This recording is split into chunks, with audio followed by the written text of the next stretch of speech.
नमस्कार, APN superfast में आप सभी का स्वागत। आपके साथ मैं हूं किरण। जल्दी से नजर डाल लेते हैं आज की बड़ी खबरों पर। नोटबंदी पर संसद में संग्राम जारी है। आज हंगामे के बाद राज्यसभा की कार्यवाही 12 बजे तक के लिए स्थगित कर दी गई है। विपक्ष ने आज काला दिवस मनाने का ऐलान किया। विपक्ष के सांसदों ने आज संसद परिसर में काली पट्टी बांध करके प्रदर्शन किया है।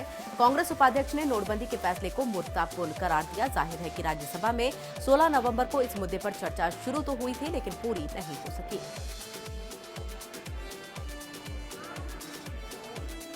विपक्ष पीएम मोदी की मौजूदगी में चर्चा की मांग कर रहा है, जबकि सरकार का कहना है कि चर्चा खत्म होने के बाद पीएम इस पर जवाब देंगे। लोकसभा में नियम 193 के तहत चर्चा शुरू हो चुकी है। इस नियम में चर्चा के बाद मतदान का प्रावधान नहीं है। बुधवार को संसद शुरू होते ही दोनों सदनों में जोरदार हंगामा हुआ और राज्यसभा में नेता विपक्ष गुलाम नबी आजाद ने सरकार पर हमला बोलते हुए कहा कि बिना वजह देश को लाइन में लगा दिया गया है। नोट बैन से न सिर्फ लोगों को दिक्कतें हो रही हैं, बल्कि इसमें कई लोगों की जान भी चली गई।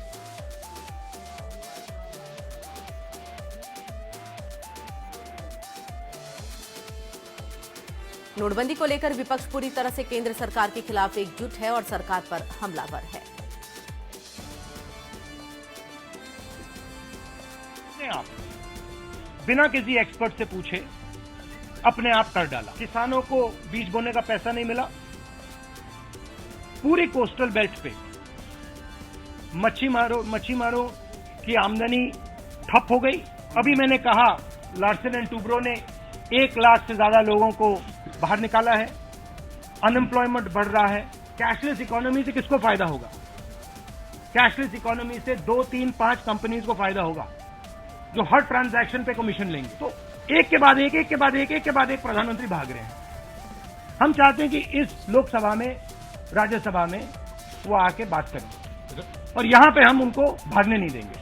यहां पे पकड़ के हम उनको पूरा का पूरा समझा देंगे। अब इस फैसले को मैं समझती हूँ लिए हुए तो लगभग 1 महीना पूरा हो चुका है और जो विपक्ष लोकसभा के अंदर, राज्यसभा के अंदर तो सरकार से ये डिमांड कर रहा है, मांग कर रहा है कि प्रधानमंत्री जी ने, क्योंकि ये खुद फैसला लिया है, तो ये इसलिए मांग कर रहा है कि उनको दोनों सदन में आना चाहिए और विपक्ष की बात सुननी चाहिए, क्योंकि जो विपक्ष अपनी बात रखना चाह रहा है वो उनकी अपनी बात नहीं है। ये वो देश की जो 90% जनता है जो इस फैसले से त्राही कर रही है। पूरे देश में अफरा तफरी का माहौल पैदा हो गया है। आर्थिक इमरजेंसी जैसे हालात पैदा हो गए हैं। तो जो विपक्ष है तो वो 90% लोगों की जो बात है, दुख तकलीफ है, पीड़ा है, तो वो उसको रखना चाहता है। ये सत्ता पक्ष के लोग ये कह रहे हैं कि हम काले धन के खिलाफ है, भ्रष्टाचार के खिलाफ है। मैं समझती हूँ ये केवल इनकी ये नाटकबाजी है। सही मायने में इन्होंने ये फैसला अपने राजनीतिक स्वार्थ में लिया, क्योंकि 2.5 साल तक इन्होंने जो लोकसभा इनके चुनावी वायदे थे उसको पूरा नहीं किया। आज हमारा विरोध प्रकट कर रहे थे हम। 1 महीना हो गया ये नोटबंदी के बाद, और इस 1 महीने के अंदर लोगों के सामने जो रोजमर्रा जिंदगी बिताने के लिए जो दिक्कतें हैं, ये दिक्कतें बड़ी तेजी के साथ बढ़ रहे हैं, घट नहीं रहे। अब क्या करना चाहता है ये सरकार और प्रधानमंत्री, ये स्पष्ट समझ में नहीं आ रहा।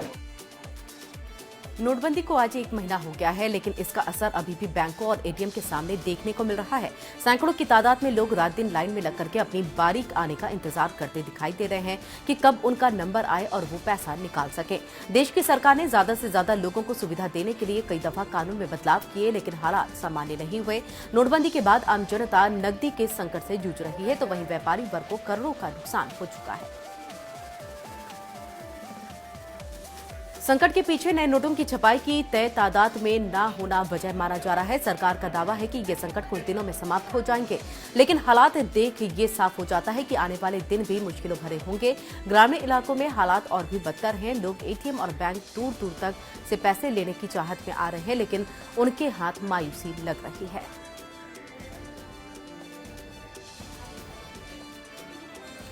आज नोटबंदी को 1 महीना हो गया है, लेकिन इसका असर अभी भी बैंक और एटीएम पर देखने को मिल रहा है। आर्थिक नगरी मुंबई में भी लोगों का हाल बेहाल है। लोग रात दिन लाइन में लग करके अपनी बारी आने का इंतजार कर रहे हैं ताकि कब उनका नंबर आए और पैसा मिल सके, लेकिन कई एटीएम में अभी भी पैसे नहीं हैं। कुछ एटीएम के बाहर नो कैश का बोर्ड लगा हुआ है, जिससे लोगों की परेशानी कम होने का नाम नहीं ले रही।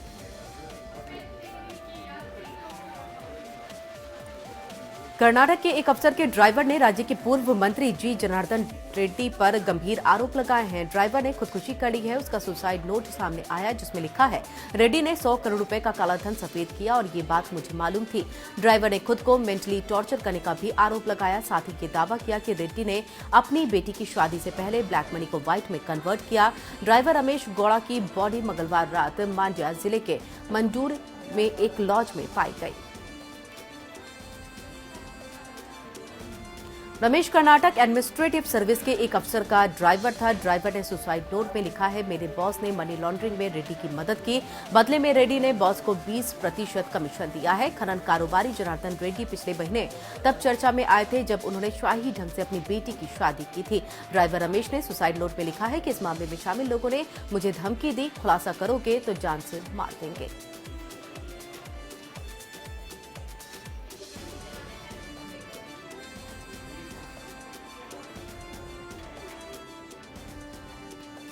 पाक में गिरफ्तार किए गए भारतीय कुलभूषण जाधव पर पाकिस्तान की पोल उस वक्त खुल गई है जब नवाज शरीफ के फॉरेन अफेयर एडवाइजर सरताज अजीज ने कहा कि मार्च में गिरफ्तार किए गए भारतीय कुलभूषण जाधव के खिलाफ सरकार और एजेंसियों के पास पुख्ता सबूत नहीं है। बता दें कि जाधव को बलूचिस्तान से गिरफ्तार किया गया था और भारत ने उसी वक्त साफ कर दिया था कि जाधव एक बिजनेसमैन है और ईरान में उनका कारोबार है।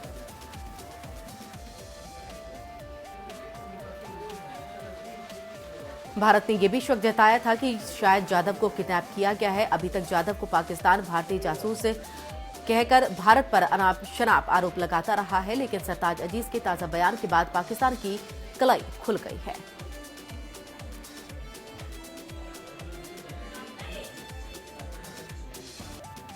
उत्तर प्रदेश के सीएम अखिलेश यादव आज इलेक्ट्रॉनिक पॉइंट ऑफ सेल यानी कि ईपीओएस योजना का शुभारंभ करेंगे। वे दोपहर 12 बजे लोक भवन में इस योजना का शुभारंभ करेंगे। साथ ही डबल फोर्टिफाइड नमक वितरण कार्यक्रम का शुभारंभ भी करेंगे।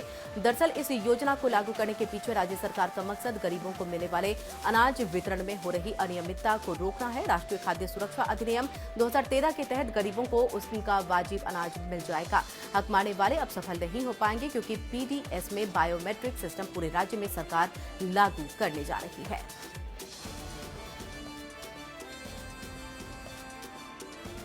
नोटबंदी के चलते एटीएम की लाइनों में मरने वाले लोगों को मुआवजा देने के यूपी के मुख्यमंत्री अखिलेश यादव के फैसले पर बीजेपी ने निशाना साधा। बीजेपी ने अखिलेश यादव के इस कदम को लाशों पर राजनीति करने वाला फैसला बता दिया है। जाहिर है कि कल नोटबंदी से लोगों की मौत पर अखिलेश सरकार ने बड़ा कदम उठाते हुए बैंक या एटीएम की लाइन में मरने वालों के परिजनों को 2-2 लाख रुपए मुआवजा देने का ऐलान किया था। मुख्यमंत्री अखिलेश यादव ने यह फैसला अलीगढ़ में नोट बदलवानी गई रजिया हुसैन की मौत के बाद किया है। इसके साथ ही अखिलेश यादव ने रजिया के परिवार को 5 लाख रुपयों की मदद का ऐलान भी किया है। कई राजनीतिक दलों ने अखिलेश यादव के इस फैसले का स्वागत भी किया। 3 बातें हैं, वो बतौर मुख्यमंत्री कॉम्पेंसेशन देना उनका अधिकार क्षेत्र है, वो दे सकते हैं। दूसरी बड़ी बात है कि परिपक्व राजनेता होने के नाते लाशों की राजनीति कभी किसी को नहीं करनी चाहिए। और तीसरी बात है, मौत किन्हीं भी कारणों से हुई हो हमेशा दुखद होता है और हम सबको उसमें बहुत ही संवेदनशील और सेंसिटिव होना चाहिए। बहुत किया अखिलेश जी ने और सभी मुख्यमंत्रियों को ये काम करना चाहिए और प्रधानमंत्री को भी करना चाहिए कि क्योंकि ये जो कुछ हुआ है 100 से ऊपर लोग अगर उनकी जानें गई हैं बैंक में रुपया निकालने के लिए अपनी ही राशि को निकालने के लिए लाइन में लगना पड़ा और जिसके कारण उनका निधन हुआ, उन तमाम लोगों को केंद्र सरकार को भी उसकी जिम्मेदारी लेनी चाहिए और उनको उनकी आर्थिक मदद करनी चाहिए। पीएम मोदी की नोटबंदी के ऐलान के बाद बीजेपी की परिवर्तन यात्रा में कम होती भीड़ ने बीजेपी नेताओं के मत्थे पर चिंता की लकीरें खींच दी हैं। लोकसभा चुनाव के अपने अनुभव से सीख लेते हुए बीजेपी ने इलाहाबाद में एक साथ 200 से अधिक डिजिटल परिवर्तन रथ को सूबे के कोने कोने में अपनी मन की बात कहने और प्रचार प्रसार के लिए रवाना किया है। पार्टी के ये सियासी परिवर्तन रथ सूबे की सभी विधानसभाओं में जाकर के मोदी सरकार की उपलब्धियों का लेखा जोखा जनता के सामने रखेंगे और प्रदेश सरकार की नाकामियों को बताएंगे। दरअसल यूपी की सत्ता में काबिज होने के मकसद से मिशन 2017 के तहत शुरू की गई बीजेपी की परिवर्तन यात्रा ने आम जनता को लुभाना कम कर दिया है। बीजेपी की इन परिवर्तन यात्रा में जनमानस की कमी को पूरा करने के लिए बीजेपी ने एक डिजिटल रास्ता निकाला है। गोरखपुर से गोरख पीठाधीश्वर पूज्य योगी आदित्यनाथ जी रवाना कर रहे हैं। गाजियाबाद से राष्ट्रीय महासचिव श्री मान अरुण सिंह जी रवाना कर रहे हैं। इसी प्रकार से कानपुर से हमारे महामंत्री सलील बिश्नोई जी और सुनील बंसल जी यह रवाना कर रहे हैं और यह यात्राएं जो निकलने जा रही हैं ये जनता के बीच में जाएंगी। माननीय मोदी जी के सरकार के द्वारा गरीबों के लिए, किसानों के लिए, नौजवानों के लिए क्या किया जा रहा है यह भी बताएंगे और उत्तर प्रदेश को हम सुशासन देंगे, भ्रष्टाचार से, गुंडाराज से मुक्त करेंगे, यह भी संदेश देंगे। यह संदेश देने के लिए आज यहाँ से रथ रवाना हो रहे हैं। बीते 8 नवंबर को प्रधानमंत्री नरेंद्र मोदी के 1000 और 500 के नोट बंद करने का 1 महीना बीत चुका है, लेकिन स्थिति अभी तक सामान्य नहीं हो पाई है। इस बीच रायबरेली शहर में स्थिति एक पेट्रोल पंप पर मालिक ने तुगलकी फरमान भी जारी करके ग्राहकों की मुसीबतें और बढ़ा दी हैं। पेट्रोल पंप मालिक ने अपने कर्मचारियों को ग्राहकों से 10 का नोट लेने से मना कर दिया है। अभी तक 10 के सिक्के को लेकर के हाहाकार मचा हुआ था, लेकिन अब लोगों के लिए 10 का नोट भी मुसीबत बन गया है। 10 के सिक्के से लोग अब तक उभर नहीं पाए थे और लोगों को अब 10 के नोट की मुसीबत से दो चार होना पड़ रहा है।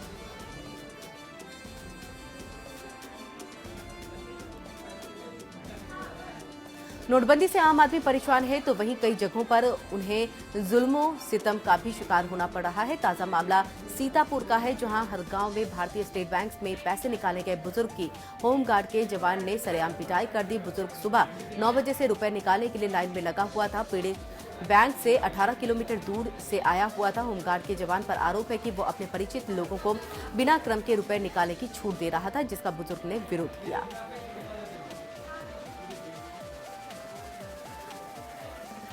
मथुरा के कोतवाली वृंदावन में एक पीड़ित ने आरएलडी नेता योगेश नौहवाद पर अपने साथियों के साथ मिलकर के मारपीट और लूट करने का आरोप लगाया है। पीड़ित की शिकायत मिलने पर कोतवाली पुलिस ने लूट का मुकदमा दर्ज कर मामले की जांच भी शुरू कर दी है, लेकिन फिलहाल पुलिस का कोई अधिकारी इस पूरे मामले पर कुछ भी बोलने को तैयार नहीं है।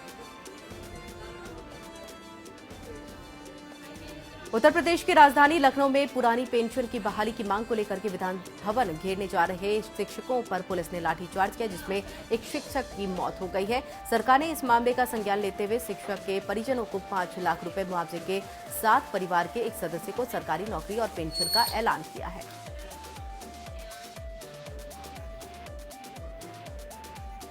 हादसा उस वक्त हुआ जब पुरानी पेंशन बहाली की मांग को लेकर के प्रदर्शन कर रहे शिक्षक विधान भवन घेराव के बाद वापस जा रहे थे।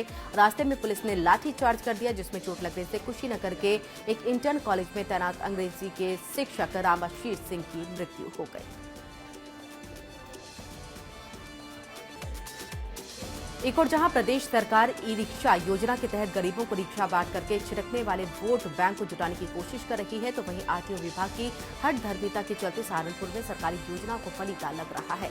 सहारनपुर में प्रदेश सरकार ने पिछले दिनों 472 ई रिक्शा भेजी थी, जिनमें से सैकड़ों रिक्शा सरकारी शिक्षण संस्थान के प्रांगण में खड़ी न सिर्फ धूल फांक रही है, बल्कि उनकी बैटरी भी खत्म हो रही है।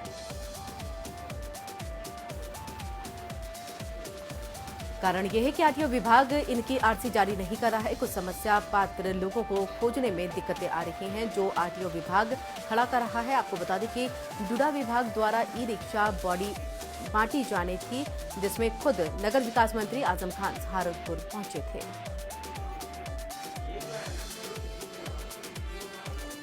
मेरठ पुलिस ने एक ऐसी फर्जी फाइनेंस कंपनी का भंडाफोड़ किया है, जो फाइनेंस करने के नाम पर लोगों से पैसे ठगती थी। पुलिस पकड़े गए युवकों के पास से कई दर्जन फाइल, लैपटॉप, नकदी बरामद की है। इस गैंग में 12 युवतियां भी थीं जिन्हें पकड़ा गया है, जिनको पुलिस ने पूछताछ के बाद परिवार के सुपुर्द कर दिया।